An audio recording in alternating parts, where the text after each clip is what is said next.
Fazei brilhar vosso semblante ao vosso servo, e ensinai-me vossas leis e mandamentos. Em nome do Pai, do Filho, do Espírito Santo. Amém.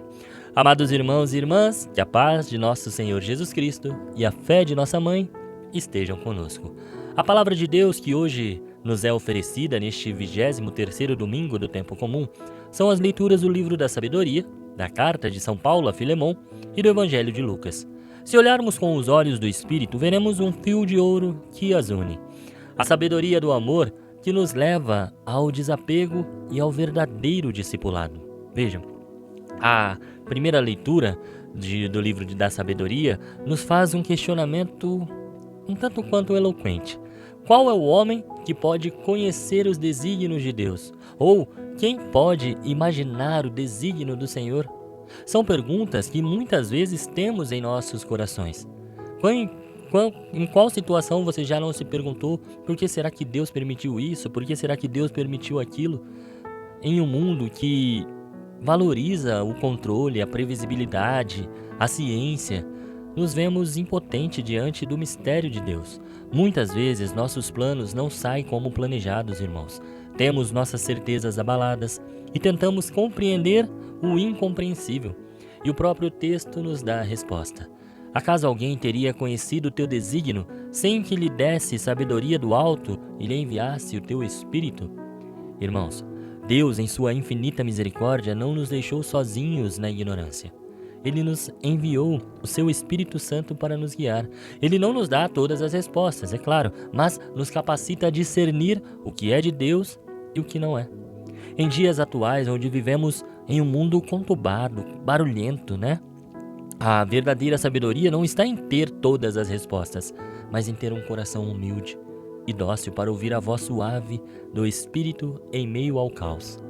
Já na segunda leitura de hoje, nos apresenta uma cena tocante entre o apóstolo Paulo, o senhor Filemon e o escravo fugitivo Onésimo. Paulo intercede por Onésimo, não como um escravo, mas como um filho muito amado. Ele pede ao senhor Filemon que o receba não mais como escravo, mas como um irmão em Cristo. Aqui, a sabedoria do amor de Deus se manifesta na prática. Essa leitura é um poderoso antídoto para a cultura do descarte que vivemos. Em nossas relações familiares, em nossas relações pessoais, nós temos a tendência de categorizar as pessoas: amigos, inimigos, úteis, inúteis, próximos, distantes. Mas o Evangelho nos desafia a olhar para cada ser humano com os olhos de Cristo. O escravo de Onésimo se torna irmão, rompendo com as estruturas sociais e econômicas da época. Essa é a revolução do amor cristão. Para nós, hoje, isso significa olhar para o nosso colega de trabalho, para o morador de rua, para o imigrante, para aquele com quem temos diferenças políticas e religiosas e reconhecê-los como irmãos, como filhos amados de Deus. É fácil? Não, sabemos que não. Sabemos que às vezes é muito difícil, mas isso é um convite a ir além das nossas bolhas sociais, dos nossos preconceitos e a praticar a misericórdia de Deus. No Evangelho de Lucas, hoje, Jesus nos apresenta as exigências do discipulado de forma chocante. Vejam, ele diz: se alguém vem a mim, mas não se desapega de seu pai e sua mãe, sua mulher e seus filhos, seus irmãos e suas irmãs, e até da sua própria vida, não pode ser meu discípulo. A tradução mais perto do original, irmãos, usa a palavra ódio. Se alguém vem a mim e não odeia seu próprio pai e mãe, mulher, filhos, irmãos, irmãs e até a própria vida, não pode ser meu discípulo.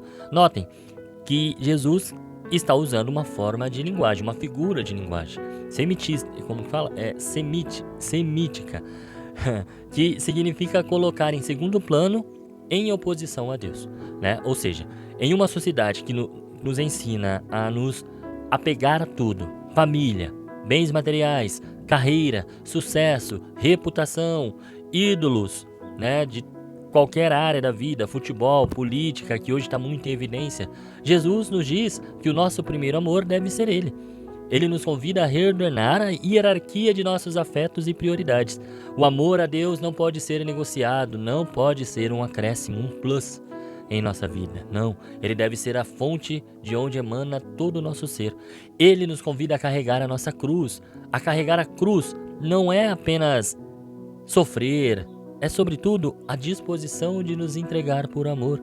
É aceitar que a nossa vida não pertence a nós, mas é um dom a ser vivido para a glória de Deus e ao serviço aos irmãos. Entende? A parábola da torre hoje, da guerra, que o nosso Senhor também usa, nos lembra a importância de discernir e planejar a nossa caminhada de fé.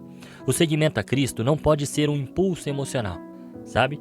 Ou um hype da internet e tal, não. É uma decisão consciente e madura, que exige de nós um exame de consciência e a contínua conversão. Amados, a sabedoria de Deus é a sabedoria do amor.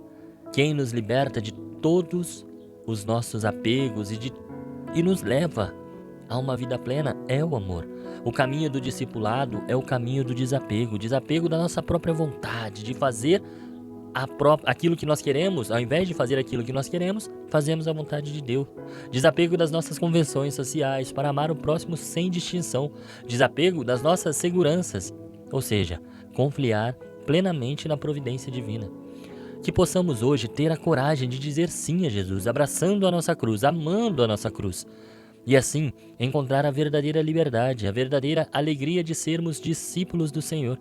Que o Espírito Santo nos ilumine e nos guie, para que a sabedoria de Deus transforme os nossos corações e as nossas vidas. Irmão, converta-se.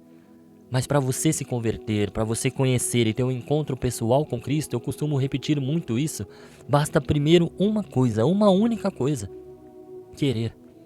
Então queira estar perto de Jesus, queira estar do lado de Jesus, queira amar Jesus e ame Jesus no próximo. Ame Jesus na sua esposa, ame Jesus no seu filho, no seu irmão, no seu inimigo.